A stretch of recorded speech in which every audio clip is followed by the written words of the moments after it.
mahasiswa Poltekkes Kemenkes Makassar, Prodi D4 Kebidanan. Nah, pada kali ini saya akan melakukan penyuluhan mengenai upaya pemberantasan korupsi di Indonesia. Sebelum saya memasuki materi, saya punya yel-yel untuk teman-teman. Ketika saya bilang siapa kita, teman-teman bilang kami mahasiswa generasi anti korupsi. Bagaimana teman-teman? Apa sudah mengerti? Siap, mengerti. Baik. Siapa kita?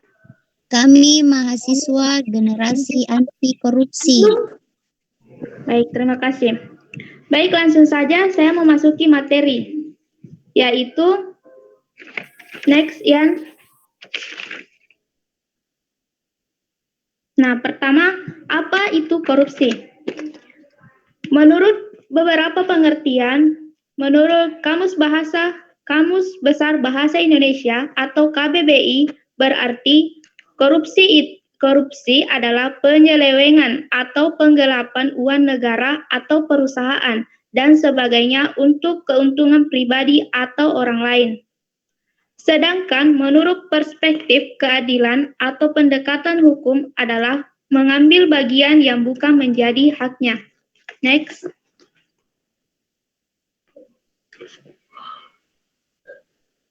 Next, Ian.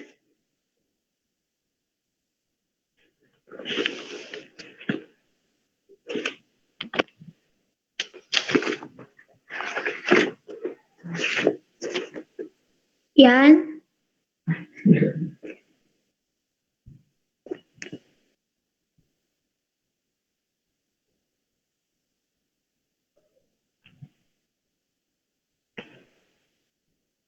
Nah, di sini ada aturan tentang pemberantasan korupsi pada undang-undang. Yang pertama itu Undang-Undang Nomor 30 Tahun 2002 tentang Komisi Pemberantasan Tindak Korupsi. Kedua, Undang-Undang Nomor 20 Tahun 2001 tentang perubahan atas Undang-Undang Nomor 31 Tahun 1999 tentang pemberantasan tindak pidana korupsi. Ketiga, Undang-Undang Nomor 28 Tahun 1998 tentang penyelenggaraan negara yang bersih dan bebas dari KKN. Selanjutnya, Instruksi Presiden Nomor 5 Tahun 2004 tentang percepatan pemberantasan korupsi. Next.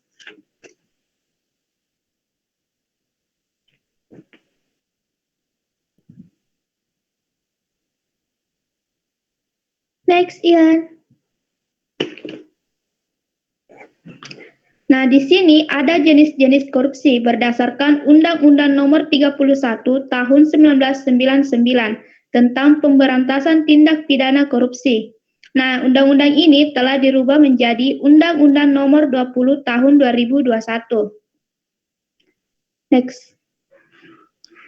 Di sini KPK menjabarkan tindak korupsi menjadi 7 kelompok dan diperinci lagi menjadi 30 jenis tindak korupsi dan tindak pidana lain yang berkaitan dengan tindak pidana korupsi berjumlah 6 jenis.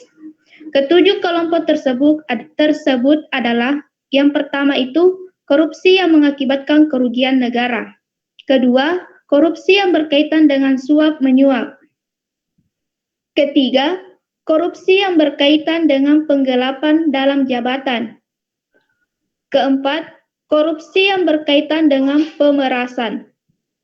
Kelima, korupsi yang berkaitan dengan perbuatan curang.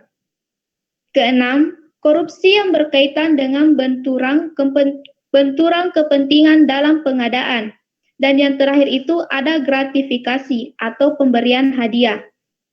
Next.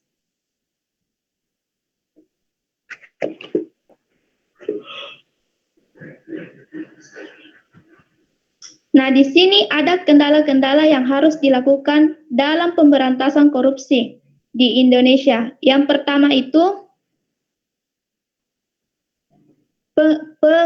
penegakan hukum yang tidak konsisten dan cenderung setengah-tengah. Yang kedua, kurang optimalnya fungsi komponen-komponen pengawas atau pengontrol. Ketiga, banyaknya celah atau lubang-lubang yang dapat dimasuki tindakan korupsi pada sistem politik dan sistem administrasi negara Indonesia. Selanjutnya, taktik-taktik koruptor untuk mengelabui aparat pemeriksa, masyarakat, dan negara yang semakin canggih. Kelima, kurang kokohnya landasan moral untuk mengendalikan diri dalam menjalankan amanah yang diemban. Next. Upaya-upaya yang harus dilakukan dalam pemberantasan korupsi di Indonesia. Yang pertama itu menegakkan hukum secara adil dan konsisten, sesuai dengan peraturan perundang-undangan dan norma-norma lainnya yang berlaku. Kedua, penambahan atau rekrutmen pegawai sesuai dengan kualifikasi tingkat kebutuhan, baik dari segi kuantitas maupun kualitas. Ketiga, optimalisasi fungsi pengawasan atau kontrol, sehingga komponen-komponen tersebut betul-betul melaksanakan pengawasan secara baik. Keempat, adanya penjabaran rumusan perundang-undangan yang jelas, sehingga tidak menyebabkan kekaburan atau perbedaan persepsi di antara para penegak hukum dalam menangani kasus korupsi. Next.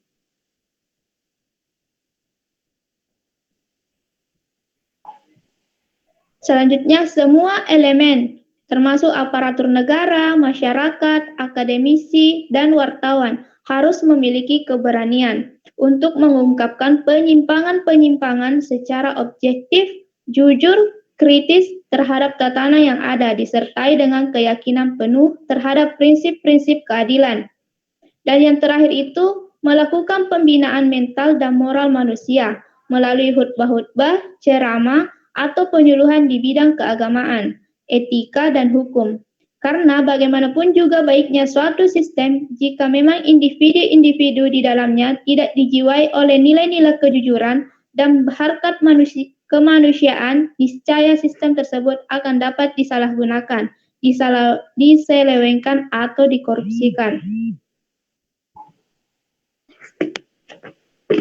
Baik, itulah hasil presentasi saya. Nah, di sini adapun kesimpulan dari materi saya itu, jadi pada hakikatnya korupsi merupakan tingkah laku yang menyimpang dari tugas-tugas resmi suatu jabatan secara sengaja untuk memperoleh keuntungan berupa status, kekayaan, atau uang untuk perorangan. Baik, itulah presentasi atau materi yang saya bawakan. Baik, saya persilahkan kepada teman-teman ketika ada pertanyaan, saran, atau kritikan, saya persilahkan. Saya Ninda. Baik, saya persilahkan kepada Saudari Ninda Sari. Terima kasih atas kesempatannya. Langsung saja pertanyaan saya itu, berikan contoh korupsi gratifikasi, dari korupsi gratifikasi. Terima kasih. Baik, terima kasih kepada Saudari Ninda. Langsung saja saya akan menjawab pertanyaan dari Saudari Ninda. Nah, di sini jenis dari korupsi gratifikasi merupakan memberikan hadiah. Nah, di sini contohnya di kalangan kampus. Misalnya mahasiswa memberikan sebuah hadiah kepada dosen seperti tas atau semacam benda lainnya dengan tujuan tertentu seperti ingin mempunyai nilai yang bagus dan memuaskan serta ingin memiliki nilai paling tertinggi di antara semua mahasiswa. Terima kasih.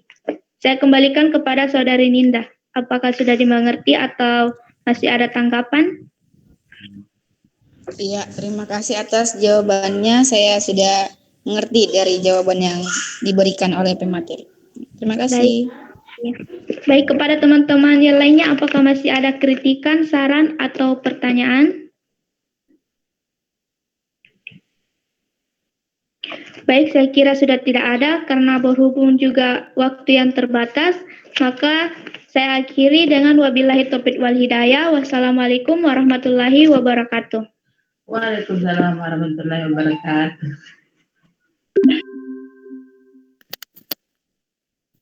Ian PPT ku mau dulu deh Ian. Tidak tersave kita adik.